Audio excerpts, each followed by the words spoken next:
So magandang hapon po sa ating lahat. Tayo uli ay narito upang makinig ng salita ng Panginoon. At ang ating pag-uusapan sa hapong ito, nandito tayo sa serye din ng ating pinag-aaralan, yung basic Bible knowledge o yung mga pangunahin na dapat maintindihan sa Biblia, ay ito yung ating mga pinag-uusapan dito. So ngayon nasa lesson 3 tayo, at yung lesson 3 ay what is a man. So nandito po sa ating pisara, nakalagay po dyan yung title ng ating pag-usapan ngayong hapon. So dito pag-uusapan natin dito yung origin of man, kung saan galing ang tao, at kung ano yung mga dapat ginagawa ng isang tao. Okay? So yung mga matatakil dito sa ating pag-uusapan. Napakalawak ng usaping ito. Tinatawag ito sa terminolohiya na anthropology o pag-aaral patungkol sa tao. Ngunit ngayong hapon ay pag-usapan lang natin yung mga mahalagang bagay patungkol dito. So what is a man? Ito yung malaking katanungan kahit siguro sa ating pagiging tao ay minsan ay tanong natin sa ating sarili, ano nga ba ang pagiging tao? So kapag lagi ito yung sumasagi sa isipan ko, may isang tao akong naalala tungkol dito. At yung taong naalala ko patungkol dito ay ang aking lola. Okay? Kasi lagi niyang kinakanta ang magpakatao ka. Lagi yun. Yung lola ko ay nag-pass away na siya. Isa din siyang sa kahuli-hulihan ng kanyang buhay, naging mananampalataya din siya. Pero nung hindi pa siya mananampalataya ay talagang makasalanan talaga dahil naglalasing. At kapag nalalasing siya, yung kinakanta niya lagi yung magpakatao. Yeah. Kaya tumatak yun sa aking isipan. Di pa ako Kristiyano noon, ay lagi ko yung naririnig sa kanya. Siguro ay itinatanong niya sa kanyang isipan kung paano nga ba ang pagiging tao, siguro. Kasi yung kanyang mga pinagdaanan sa buhay ay hindi biro. At kapag siguro dumadating doon sa pointing time na nag-iisip na yung tao, siguro nasasagi niya sa isipan na ano nga ba ang pagiging tao. So what is a man? This is a big question, at siguro po sa lahat ng tao na nabuhay sa mundo ay itinanong ang bagay na ito. So sabi dito, is a man the end product of evolution. So ang tao ba ay produkto ng evolution, or he the climax of divine creation?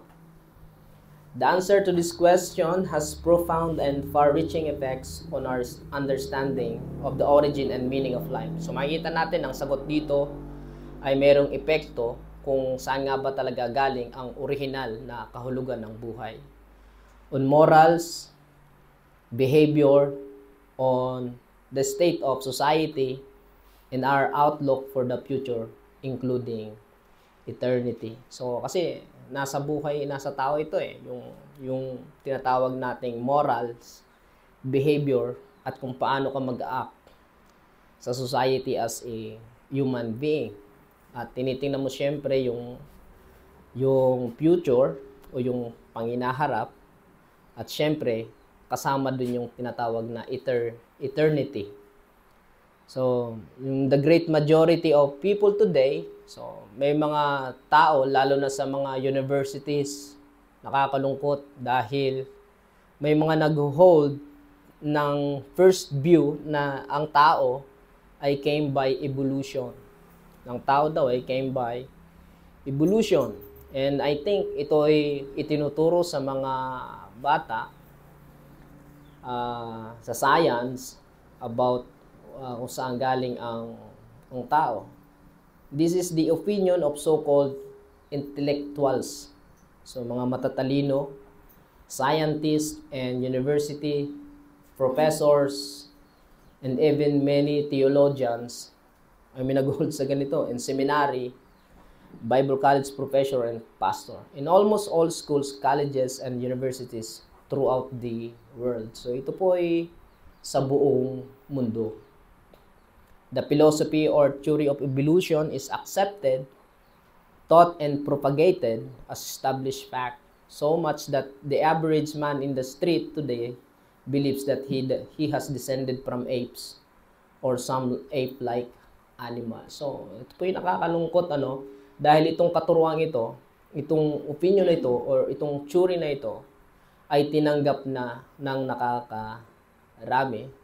At ito ay nag-propagated na, ibig sabihin ay lumago ang pagtuturo patungkol dito, at in-establish nila na ito ay katotohanan.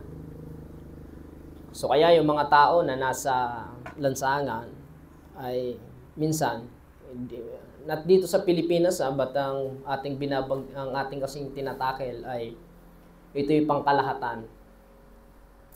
Di ko lang alam dito sa Pilipinas kung merong tao na naniniwala na siya ay galing sa descended from apes or some like ape animal, Kasi sumikat ito eh. I think nung panahon ni Charles Spurgeon ay sikat na sikat itong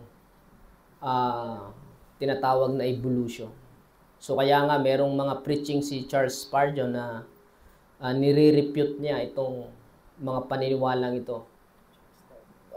But today, sa panahon natin ngayon, I think yung mga ayon dun sa statistics ng Barna Group, I think na yung Christianity is growing sa panahon natin ngayon, at yung mga atheist ay medyo kumukonti sa panahon natin ngayon.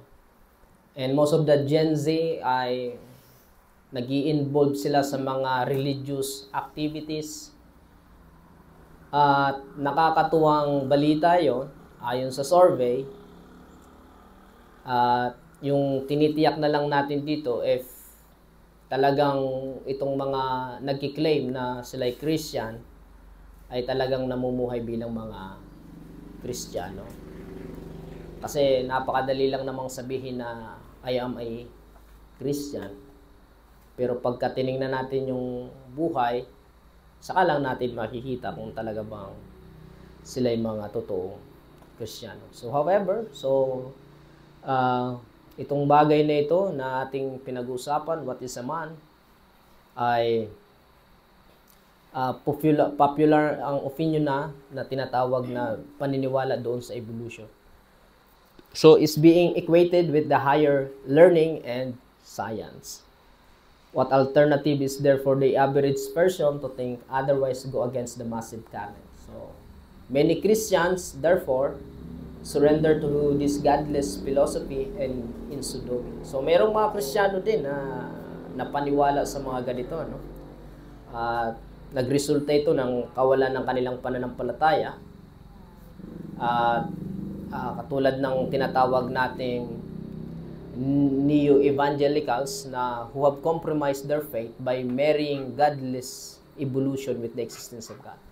So merong mga ganito na mga pangyayari ng mga evangelicals na na-compromise ang kanilang pananampalataya, at masaklap dito ay inasawa nila itong mga may paniniwalang ganito.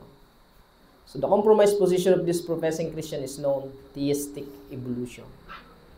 So they claim that God used evolution to create the universe. So ang kanilang paniniwala dito na ang Diyos ang gumawa ng evolution para likhain ang universe. Okay? This marriage, godless science with God and Bible is nothing but spiritual adultery. So, tama kasi yung pinanghuhugutan ng kanilang paniniwala ay pinagsama nila yung science and the Bible, which is dapat, if you are a Christian, dapat Biblia ang ating mas pinanini, wala. Okay, so, maaari bang sabihin ng siyentipiko na ang katotohanan patungkol sa pinagmulan o pinagugatan? So, malamang sa malamang ay hindi, Pero bago tayo tumuloy doon, ay tingnan natin yung account dito sa Genesis 1, verses 26 to 27. So, sabi po dito, and God said, let us make man in our image, after our likeness, and let them have dominion over the fish of the sea, and over the fowl of the air, and over the cattle, and over all the earth, and over every creeping that creepeth upon the earth. So God created man in his own image. In the image of God created he him, male and female created he them. So, maliwanag po dito na binabanggit po dito sa Genesis 1 verses 26 to 27, ang pinagmulan o yung tinatawag nating origin, kung saan galing ang tao at kung saan galing itong bakit nagkaroon ng mga nilalang. Okay? So dito, ini-emphasis dito that yung talagang pinagmulan is yung Diyos, because God created. So, maliwanag dito, hindi po siya theory. It's not a theory. Dito, maliwanag na pinapakita. Okay? So, what is a man? Dito, masasagot natin dito kagad yun. A man is, being a man was been created by God. Okay. So tingnan natin yung mga sinasabi ng science patungkol dito. So gusto ko lang kayong magkaroon ng kaalaman patungkol sa mga bagay na ito. So kung meron kasi mga pagkakataon na nahaharap tayo minsan sa tanong at minsan itinatanong ito ng mga kabataan, syempre tayong mga nakakatanda, ay kailangan natin sagutin yun. Hindi tayo pwedeng tumakas na sabihin ay, Lola, totoo bang galing tayo sa unggoy? Di ba, yung mga simpleng pananong na yon, kung hindi mo kayang siya sabihan bata pa lang, sumaring tumanim sa kanyang isipan nyo na yun nga talaga, ay galing talaga sa ang tao sa ganun. Kasi hindi naman nasagot yung kanyang inaas sa iyo. Na supposed to be dapat ikaw na nakakatanda at merong pananampalataya, may sabi mo sa kanya in a basic knowledge ng tao at yung referensya kung saan galing, Genesis 1 verses 26-7, may papakita mo sa kanya na ang tao ay galing sa Diyos. So doon pa lang ay nasasagot na yung mga tanong ng mga kabataan. At malay natin, baka dito sa atin ay meron pa rin gumugulo sa ating isipan na talaga bang galing tayo sa Diyos. Kasi nagtatanong kasi yung tao, yung isip kasi ng tao ay masyadong sometimes ay matanong nag-iisip kasi tayo. So, the theory of evolution is almost universally accepted and scientifically proven facts daw ito. So, sabi ng science. So much that the average person seems to think that not to believe in evolution is unscientific.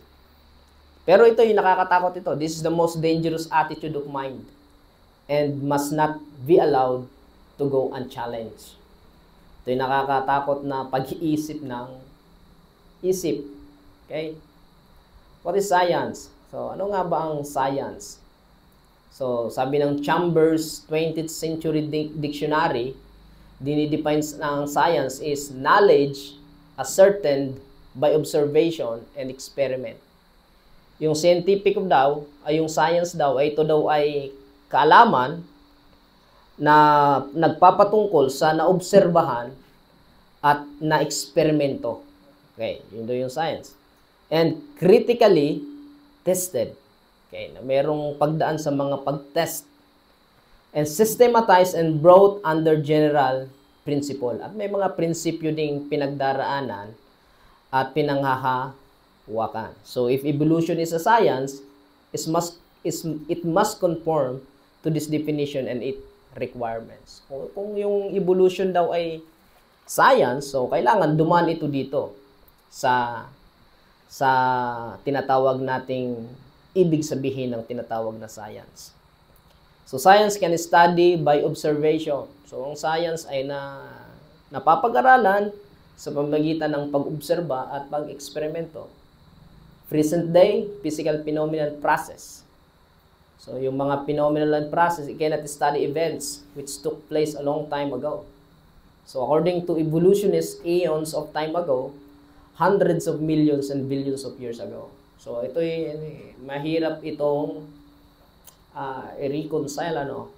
Kasi kung totoo nga yun, so paano mo ma-determine, paano mo ma-ascertain, o paano mo ma-obserbahan, paano mo ma-experiment, o paano mo ma-critically tested, o ma-systematize, at dumaan ito sa mga general principle patungkol sa scientifico, kung itong pinag-aralan na evolution ay hundreds of millions and billions of years ago.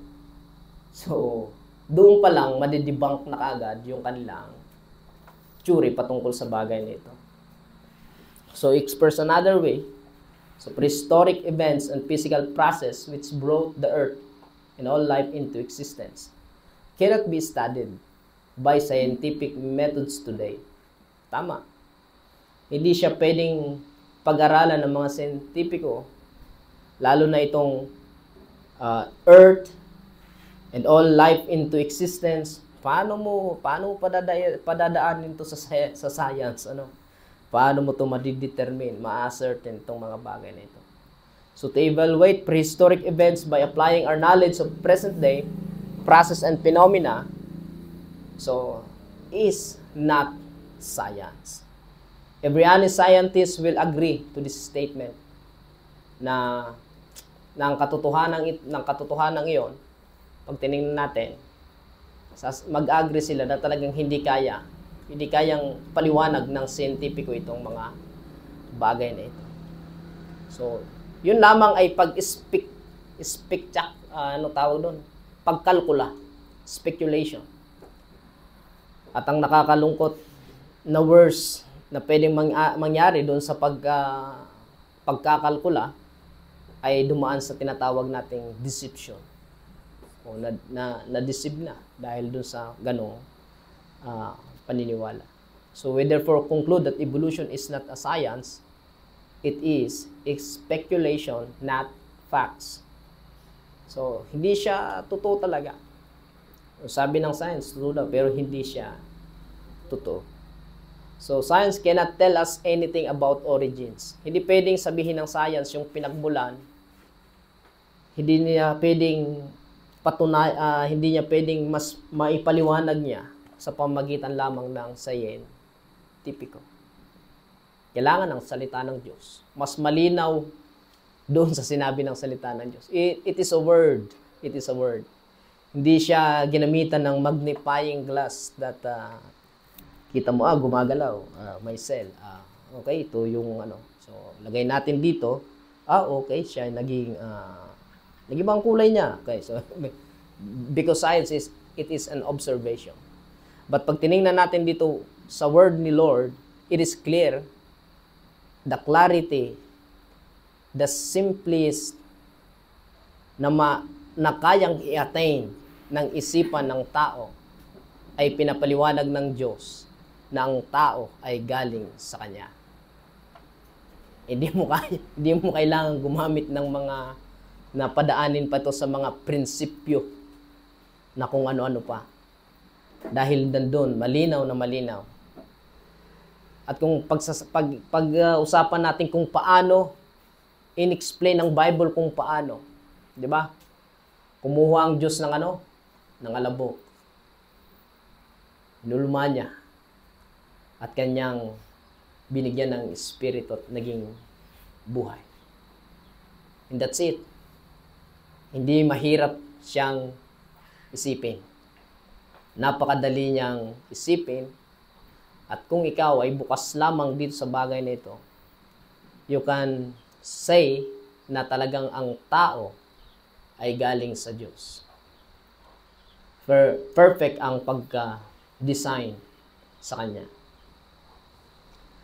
So, sinasabi ng evolution na ito? What do they mean by evolution? Sabi ng science, firstly, evolution is only a theory or speculation. So, isang teorya lamang siya. Number 2, evolution is not a fact. Hindi siya katotohanan. Evolution has never been proven. Evolution cannot be proven. So, kung ang evolution ay hindi mapatunayan, ang evolution ay hindi talaga mapapatunayan. So, these 4 simple statements establish a proper and firm basis from which we may proceed to examine the whole matter. So, okay, so wala na tayong problema dito sa bagay na ito. Sa evolution na ito, Kasi alam naman natin. But sa kabila ng lahat, kasi merong syempre, mga nanunood din. So, para magkaroon din sila ng understanding kung paano sila i-refute kung yun ang kanilang paniniwala. This is the basis kung bakit sinasabi namin ang mga bagay na ito. So, nakakalungkot itong mga bagay na ito kapag merong ganitong pag-iisip ng isang tao. So, what have been the result, implication of belief in evolution? Ano ang maging resulta kung ang tao ay naniniwala sa tinatawag nating evolution? O ano yung maging implication nito sa kanyang buhay? So, sabi kasi ng evolution, since everything happened by a chance, without any intelligence or supernatural power, it follows that belief in God is unnecessary. It is also unscientific. So, number 2, therefore, a person who sincerely believes in evolution cannot believe in God. So, ang mga tao na hindi naniniwala sa evolution ay hindi sila naniniwala sa Diyos. He is an atheist. So, naging mga atheista. It is an anti-biblical perspective. Sila naniniwala doon sa Biblia. Life and the origin of life. So, ito yung maging resulta nito, implication. So, number 3, since evolution states that things are continually improving and getting better, mankind is on the upward path, getting better, therefore, there is no need of a Savior. So, kung naniniwala ka dito, so, siyempre kasi ang paniniwala dito ay magiging magayon pa ang tao, magiging sa paroon ay madaanisumpa siya. So, kaya hindi siya nangangailangan ng tagapagligtas. Yun ang paniniwala nito. So, that's why para kang nasa wonderland kapag ganito yung iniisip mo. Ang tao pala ay, siguro sa susunod ay ako ay magiging mas malaki ang katawan. Okay, parang gano'n. So, kasi gano'n kasi nag-i-evolve Okay. So, parang nakita ko nag-evolve lang sa pelikula si Hulk. Okay. He is quite capable of managing his own affairs. So, the evolutionist God's redemptive plan is meaningless, unnecessary. Kapag naniniwala dito, ang redemptive plan ng Diyos, ang God's redemptive plan ay meaningless lang ito. Wala itong kabuluhan and unnecessary. So, number 4, the theory of evolution has greatly prompted the prevalent secularistic and materialistic philosophy of modern man. So, secular pertaining to present visible world. Okay. So, ito yung panghuli. 5, the theory of evolution has given birth to other godless and evil schools of thought and philosophies. So, ito yung naging resulta kapag ka-evolutionist yung isang tao. So, sabi dito, nanganganak ito ng mga taong hindi maka-Diyos at mga eskwelahan na maka-demonyo ng pag-iisip patungkol sa filosofiya. Kasama po doon yung tinatawag nating communism, socialism, anarchism, fascism, Nazism, and many immoral doctrines. Kaya makikita natin, ang mga resulta nito ay hindi maka-Diyos. let's take a look in the history kung ano ang mga nangyari ng mga naimpluwensya ng mga ganitong pag-iisip. So I think kapag babalikan natin si Adolf Hitler, ay makikita natin na this is it. Dito nagsimula yun. There is no God. At ang tingin niya sa mga naniniwala sa Diyos ay mga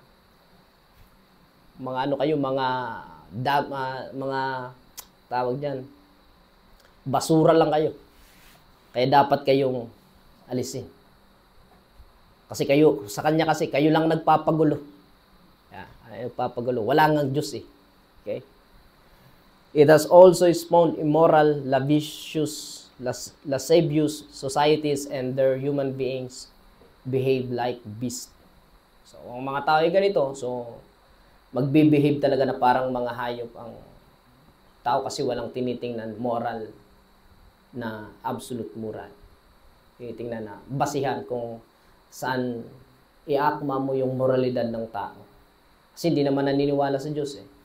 Naging possible lang ang balanse na paggalaw ng tao o in a moral dahil merong moral God. Okay? Kung walang ganito, ay talagang kaguluhan ang mangyayari. So the theory of evolution has turned man away from God. So, itong resulta, yung evolution ay ang ginawa nito sa tao ay mas lalo siyang inalayo sa Diyos. It is a most evil and destructive ideology. At lalo na sa panahon natin ngayon, nanganak itong mga ideology na ito. Ang dami. Ay, noong mga nakaraan, pinag-uusapan yung relativism about truth.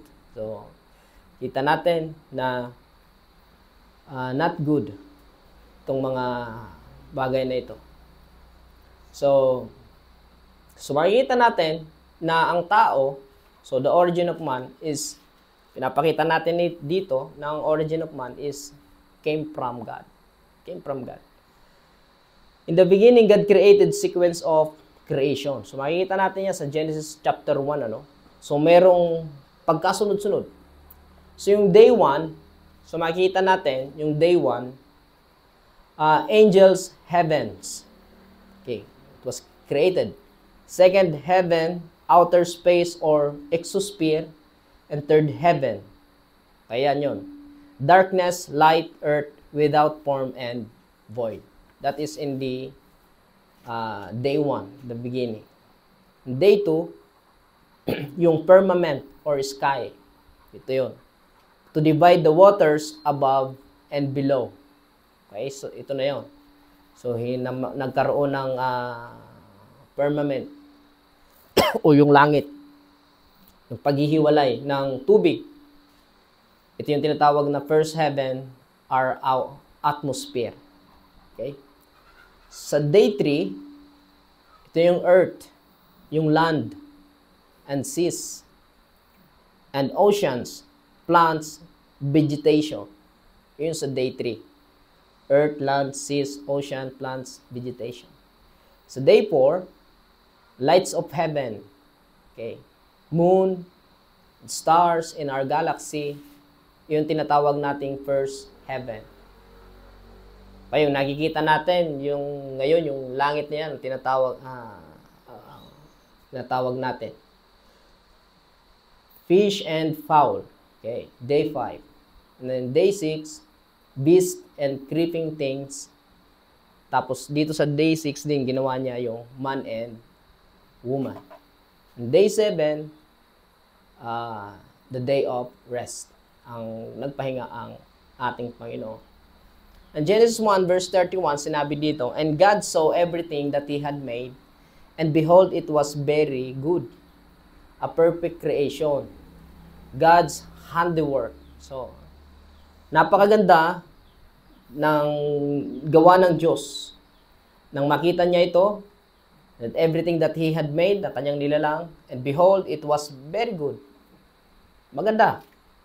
Perfect creation. So note, all God's creation had the appearance of age. Okay.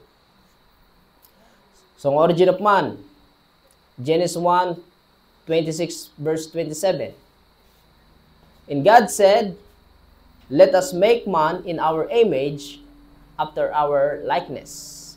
So God created man in His own image, male and female created He them. So, nilalang ng Diyos ang tao sa kanyang imahe. So God created man in His own image, male and female created He them. So, makita natin dito na God's great act of creation took 6 literal 24 hours a day. Okay? Whenever the numerical adjective is used in the Bible, it's always understood that in the literal sense. For example, 2 days or 3 years, 5 weeks are all to be understood in the literal 24 hours usage. On the 6th and final day came the grand climax, the creation of man. So God formed man and woman in His own image after God's own likeness. So man and woman are unique. So ang lalaki at babae ay unique sila po. Man is different from the animals. Ang tao ay iba siya sa mga hayop. He has intellect. Meron siyang kaisipan. Moral choice. Meron siyang pagpili. Self-determination. And free will. Meron siyang free will. Kaya ulitin natin. Man is different from the animals. He has intellect. Meron siyang pag-iisip. Moral choice. Pagpipili. Self-determination. And free will. Man was ordered by the Creator to have dominion over the whole earth and all its creatures on land, in the air, in the sea, to subdue the earth and replenish it. So sa Genesis 1 verse 26 to 28, nag-utos ang Diyos sa tao na silang mamamahala sa kanyang mga nilikha. Sa lupa, sa himpapawid, sa dagat, at sa lahat. Okay? So God made man for His own glory. Nilikha ng Diyos ang tao para sa kanyang kaluwalhatian. To have fellowship with and to worship and glorify Him. So dito makikita natin na what is being a man, okay, una nakita natin, God, being a man was created by God. Being a man, being a human being was created by God. And being a man was created by God for His own glory. May purpose kung bakit nilikha niya ang tao. For His own glory. Para sa kanyang kaluwalhatian, to have fellowship with Him and to worship and glorify Him. So, ayan. So, nagiging meaningful ang what is being a man if you know God, if you accept that God was created you and me. Nagiging meaningful lang ang what is being a man. Okay, nasasagot lamang yun in a Christian view. Hindi, pag sa iba mo to hinanap ng mga view, di ganito yung paliwanag. Okay? Baka what is being a man is to be okay, lalo na pagka nasa sa mga minamahal natin ding mga LGBTQ, what is being a man? What is being a man is to be a woman. Okay? so doon wala, magkaiba na yung meaning. Okay? And sometimes, what is being a woman is to be a man. Okay? So, and to live happily ever after. Okay? So, there is no such like a thing. Okay? So, nakikita natin na nagiging makabuluhan lamang kapag tinanggap ng isang tao that he was created by God. Nilikha siya ng Diyos at wala siyang takas doon at he has a purpose. Meron siyang purpose why he is being created. So napakaganda po nun, pag tinanggap natin yung katotohanan na yon, na ako pala yung nilikha ng Diyos ay para papurihan siya, makipag-fellowship ako sa Kanya, sambahin ko siya, at luwalhatiin ko siya. Napakaganda nun kapag ganun ang pagkatanggap mo na ikaw ay bilang tao. So, hindi ka mag-iisip, ano kayang pagiging tao? Mahirap maging tao. Di ba? Hirap maging tao, daming problema. Yun ang sometimes yan ang maiisipan ng maraming tao.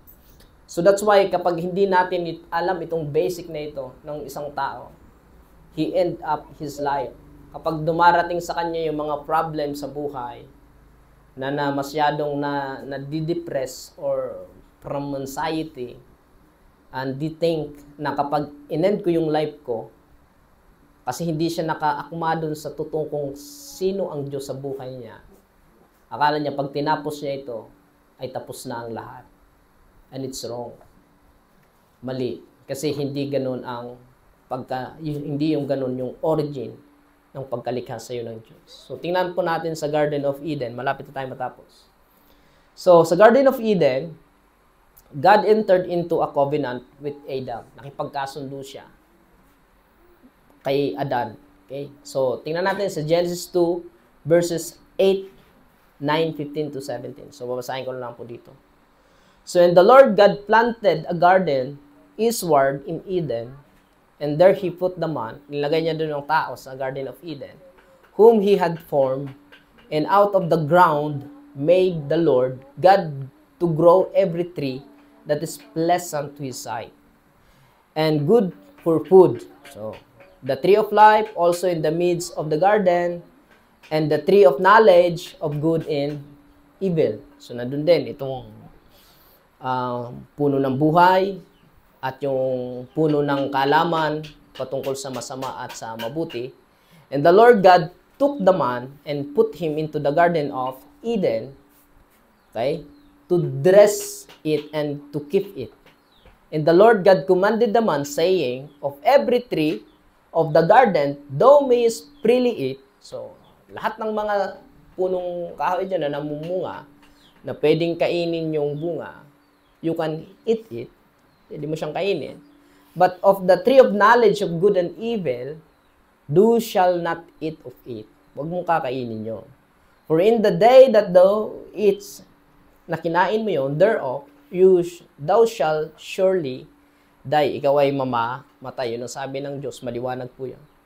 So the Lord God planted a garden eastward of Eden. In this Garden of Eden, God entered into a covenant with Adam. So, nakipagkasundo siya kay Adan. Merong covenant sila. Kasunduan.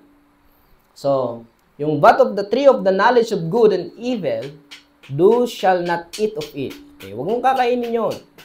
For in the day that thou nakinain mo ito, thou shall surely die. Genesis 2 verse 7. This is known as the covenant of works. So, itong kasunduan niya na sinatawag na kasunduan ng paggawa. Okay? Covenant of works. The parties were God and man, ang dalawa, ang Diyos at ang tao, at yung kasunduan na yon na dapat gagawin ni Adam, kapag hindi niya ginawa yon at linabag niya yon, yung penalty was death. Ikaw ay mamamatay. So, the promise was eternal life. Okay, tingnan natin. These are the elements that make up covenant man was in the state where he was capable of sinning, though he was perfect and without sin. Yan po yung kalalagayan ng unang tao noon. Wala siyang kasalanan. Sa Adam, wala siyang kasalanan at that time. But he was capable of sinning. Pero maaari siyang magkasala. Okay? And without, he was at, as it were, or probation. So, kaya makikita natin, napakasimple ng kondisyon ng Diyos dito sa kanya. Obey and live. Sumunod ka at ikaw ay mabubuhay. Disobey, sumuway ka at ikaw ay mamamatay. At makikita natin dito, yun dito rin ang origin ng tinatawag na yung tungkol sa kasal. God's also instituted marriage. Dito. Genesis 2 verse 18 says, and the Lord God said, it is not good that the man should be alone. I will make him a helpmeet for him. So, sabi niya, hindi maganda na ang tao ay mag-isa. Kaya ginawa siya ng katulong. But take note, yung katulong dito ay hindi alipin. Okay? Baka, yung ba kasi nami-misinterpret ito. Sometimes, kino-quote in quote ito ng mga unbeliever na sabihin, oh, ikaw man na mo kay hali sa tadyang ko, babayi, kaya dapat, kadanong ko lang ikaw. Para laba ko ikaw. Intiro, na pagiging pagkaalipin, alipin ko ikaw. Mali po yun. Kasi ang ibig sabihin nun ay katuwang. Okay? Magkatuwang. Hindi mag-isa. Binigyan niya ng kasama o katuwang si Adam. And God put Adam to sleep and took one of his ribs with which he formed woman. This occurred in the 6th day of creation. God then presented woman to Adam, and Adam said, "This is now bone of my bones and flesh of my flesh." Kaya nga ni, pagka nag-asawa na, sabihin natin sa altar, "This is now my bones of my bones and flesh of my flesh." So, hindi natin, nagiging isa. Okay? Dito yun, in-instituted ng Diyos yun sa creation. So, in this beautiful and pleasant garden setting, the Lord God instituted the holy state of matrimony. Therefore, shall a man leave his father and mother, and shall cleave unto his wife, and they shall be one flesh. So, yung makikita natin, na kapag nag-asawa na, ay nagsisiparate. Okay. Sila yung nagiging isa. So, in the Garden of Eden, if Adam had heeded God's command, eternal bliss was theirs. In all mankind's, Adam represented all of humanity. Si Adam yung nag-represent sa lahat ng sangkatauhan. In the Garden of Eden, their failure, yung kanilang pagkakamali, to stand up the test, plunged the whole creation under curse. Kaya nagkaroon ng sumpa sa lahat ng nilalang. Bringing it in all mankind. Okay? Into sin and separation from God. It brought death, both physical and spiritual. And ultimately, the second death. Eternal punishment, separation from God, their act of disobedience and folly also set in motion God's grand plan redemption which forms in the biblical record. So, kaya makikita natin na talagang may paliwanag ang Biblia kung ano ang pagiging tao at kung ano yung origin niya at ngayon kung ano yung kanyang kinakaharap bilang tao. Siya ngayon ay makasalanan. At dito na isagawa ang plano na pagliligtas ng Diyos. Okay, makikita natin sa biblical record kung bakit isinugo niya ang kanyang kaisa-isang anak. So, sa paradise lost, so nagkaroon ng pagpapalaya sa kanila sa paraiso.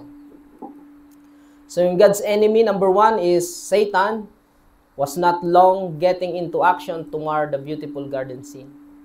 So, makikita natin sa Genesis 3, for the sad story of full of man, mastermind by Satan. Okay? Doon bumagsak ang tao. Pagagawa nito ng diablo. The temptation was strong. Napakatindi ng temptation. Kaya si Eve fell for it because of the lust of the flesh. Dahil sa pagnanasa ng laman at pagnanasa ng mata at yung pagmamataas sa buhay. Okay? Lust of flesh, lust of the eyes, and pride of life. 1 John 2:16. Eve entered into a dialogue with the serpent. So, nakikita natin, nag-usap sila making this the most devastating communication in all of history. She readily swallowed Satan's bait, and with a little encouragement, Adam followed suit. The world plunged into sin forever. There was a rebellion in the garden. Nagrebelde sila. And it was soon after the creation, a sad and tragic train of events followed. So, makikita natin sa Genesis 3:14 verse 21, na nagkaroon ng God cursed the serpent, sinumpa ng Diyos ang ahas. God cursed the woman, sinumpa ng Diyos ang babae. Ang sabi niya, in sorrow thou shalt bring forth children, and thy desire shall be to thy husband, and he shall rule over thee. So makikita natin dito na kung bakit dumarating sa paghihirap kapag mayroon ng baby, yung isang babae, ay naghihirap talaga siya. Because God cursed the woman. Sabi dito, and thy desire shall be to thy husband. Kaya lagi mong paglilingkuran ng iyong asawa. And he shall rule over thee. At ikaw at ang asawa mo ang mag-rule sa iyo. Okay? And God cursed the man with hard labor, sweat, and sorrow, pain and suffering and death. So, ganun din. Ang lalaki ay sinumpa din ng Diyos at sabi niya, magtatrabaho ka sa pawis at sa pagpapakahirap at hanggang sa kamatayan. Okay? God cursed the earth, pati yung earth, kinurse ng Diyos. Thorns and thistles came out of the ground. Okay? So, ang laki ng epekto nung magkasala ang tao. Okay? However, the Lord God pronounced sentence on our rebellions, perseverance in love and pity. So makikita pa rin natin ang Diyos ay makatarungan. Nagpakita siya ng pag-ibig niya at pagkaawa sa kanila. Number 1, God made coats of skin and clothed the nakedness of Adam. So gumawa ang Diyos ng damit nila, si Adam. Signifying, ano yung ibig sabihin noon? Signifying that the coming of Christ, the Lamb of God, the great sacrifice to be offered for the sins of many, and his gift of cloak of righteousness, that the shame of our nakedness may not appear. Okay. So number 2, God promised a Savior, the seed of woman who would bruise Satan's head. So verse 15. This is the first Evangelion. Okay. His own heel being bruised for our sakes. So, number 3, the covenant of works which man failed to keep was immediately replaced by the covenant of grace. So, kaya ngayon, nasa covenant of grace tayo. Pero dun sa part na yon nung si Adam, ang tawag dun ay covenant of works. You obey, you live. You disobey, you die. Okay. Pero sa panahon natin ngayon, nung mag-asala ang tao, ang covenant na binigay ng Diyos ay sa pamagitan ng grasya. Okay? Man died spiritually the moment he ate and forbidden. So, yun ang mga nangyari. At dahil pinag-usapan natin yung pagiging tao, what is being a man? What is being a man is being created by God. What is being a man is to glorify God. Sabi nga ng isang preacher, sabi niya, to glorify God and enjoy Him forever. To glorify God and enjoy Him forever. At kung bakit ikaw ay naghihirap bilang tao, kung bakit ikaw ay nakakaranas ng mga ganitong bagay sa buhay na ito, mga pagsubok, ang rason dahil merong kasalanan. May naganap na kasalanan. At ikaw bilang tao ay nangangailangan ng kaligtasan. Yun ang pagiging tao. At ang magdadala sa atin ng kaganapan para mas maintindihan mo yung pagiging tao ay magkaroon ka ng pananampalataya sa Diyos at umasa ka na kapag ikaw ay namatay sa buhay na ito, ang tunay na kahulugan ng pagiging tao mararanasan natin sa piling ng Panginoon. What is being a man? So kaya wag po tayong maligaw, malito kung anong ibig sabihin at kahulugan ng pagiging tao dahil dito ay pinapakita ng salita ng Diyos na ikaw ay galing sa Diyos. Huwag mong paniwalaan ng mga bagay na mga makakagulo lamang sa iyong isipan. Mas paniwalaan mo mga bagay na ito na makapagdadagdag ng encouragement sa buhay mo at magpatuloy ka. At huwag kang mawala ng pag-asa sa buhay na ito dahil mahal ka ng Panginoon. Salamat po at mapagpalang hapon sa ating lahat. Purihin natin ang Diyos.